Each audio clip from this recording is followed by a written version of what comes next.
kung may kanta siya, as a member, we have to serve the song. Hindi kami dapat magpasikat, bawat member. Gusto naming i-serve yung kanta kasi pag medyo na-exaggerate yung instrumental, lalong nawawala yung essence ng mga message ng lyrics.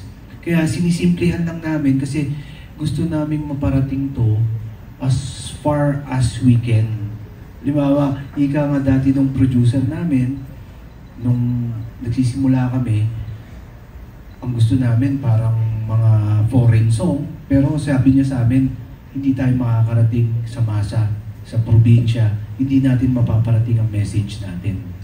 So, parang ang nangyari, inaccept na lang namin na we have to serve the song for the sake of the listener sa masa na ma-reach out as far as the radio station is concerned na kung saan yung mararating nila kahit sa abroad at easily makaka-relate yung mga listener, especially Pilipino tayo. So we prioritize the Filipino listener. So yun lang ang masasagot ko. We have to serve the song for the sake of the Filipino people. Yun sa regarding your question dun sa what is happening na vocalista lang talaga nakikilala. Yes, true. Mostly sa Pilipinas, ang talagang mostly on the front, true naman tayo that accepted natin ang mga vocalista na unang nakikilala. Sila yung mga pinaka-pogi. Pero on our case, nawala kami na more than 2 decades. Parang na-dismiss kami. And then, ang approach na ina-apply na nagdilipatan yung parang may mga vocalist na nagsa-solo or something. Siguro, nagkagano ng Orient Pearl dahil nawala kami. And Nadi is have to do something about anong career niya. Okay? So, the thing is, during those times, we have no chance to come back. Kasi marami na nangyayari sa mga during those time, mga paligid namin. And we have to find ourselves. Now, nung pagdating ng time, now we have to assemble and majority agreed. Siya naman yung busy. So parang hindi na kami nagtugma. Kung ano nangyayari sa ibang banda na nawawala yung vocalista or napapalitan, I think it's uso siguro yun out of this moment. Hindi na natin mapipigil kung ano gusto na talaga ng mga, kasi meron silang kanya-kanyang mga sariling pag-iisip. Hindi na namin kayang kontrolin yun. Sir, but you are open also him, Sir Naldi, doing and still continuously performing the song Pagsubok and all her hits. Yeah, hindi namin siya pinipigilan. Everything has the right. Okay?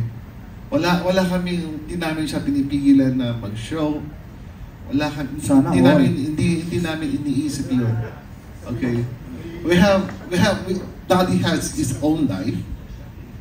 Like us, we have our own life. Kung yun ang gusto niya para mag-serving music, then be it. Then let us do. Kung anong ginagawin, gano'n nga mag-serve kami sa music, mag-charge kami sa tao. Kanya-kanya tayong mga beliefs. Sir, in line of the reimagined of the songs of Orient, lalo na yung mga top hits nyo, kailangan pa po ba ng approval or pagpapaalam sa Ivory Music? Or nasa inyo na po yung rights, itong copyright po ng songs? Lahat naman ng rights bumalik na sa dati, but si management ang enjoy ng bahala doon. In regards with licensing, once we decide to redo the songs, I'll be contacting Ivory. Kasi currently, wala akong kopya nung original contract ng Orient Pearl. So I'm still searching for it. Magsisend na ako ng letter sa Ivory actually for that one. Kasi kailangan malaman ko kung tapos na ba or perpetual ba yung publishing contract nila before. Kasi usually, 25 years, 30 years ago, Si Viva lang naman ang perpetual eh. Pero I think po Ivory is under Viva na rin po. Yeah, pero yung contract kasi if it is done 30 years ago, it's not applicable naman kung kahit nabili na siya. So the contract remains the same if it is like in 1993 or 94 na nag-contract sila sa Ivory. If it is not perpetual, let's say 25 years lang, then once I have the copy of that and then study the whole contract, I'll check it and then I'll send the letter. Once na nakalagay itong 25 years lang tapos walang renewal, etc., we're going to get the rights for that song. Pero dun sa question kanina in regards with pwede bang kantahin, etc., alam mo, ito yung sinasabi ko nga kay ma'am kanina, let's share the gift of music. Let's not stop one person from performing such good music. Kasi papatayin mo yung tao, kabuhayan yan eh. Just like what's happening now with Joey Generoso, di ba? Pinagbawalan siya. And we all know naman, same thing happened with Ney before. So, we don't want that kind of thing. Orient Pearl, we've talked about it. Leo and Ryan and Dex is the one who wrote those songs eh. And some with John Ong, no? and then some with Naldi. Sabi ko, let's share the gift of music. Huwag nating pag-awayan yan kasi mas maganda yan. Lahat kayo, lahat tayo, kumikita dyan sa kanta na yan kasi maliit lang yung mundo ng musika. So, pagtulong-tulungan natin na ma-uplift yung OPM. Huwag mong pag-aawayan yan. Yung pagsubok, di ang mananalo dyan. Si Dex, no? Si Dex ang mananalo. Pag sinabi ni Dex na bawal kantahin ng kahit sino yan, di tapos tayo lahat, di ba? So, yun lang. So, last question po for Sir Ney.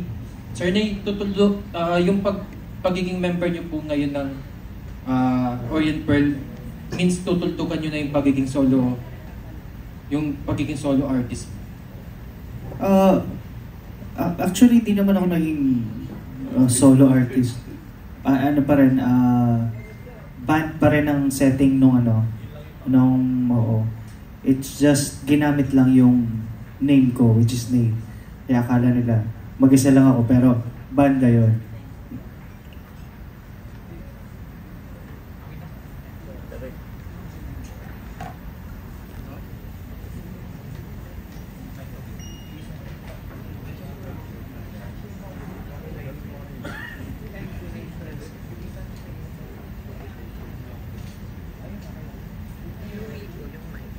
Biglang tumahimik yata. Any questions? Pwede bang kami naman ang magtanong sa inyo? Pwede?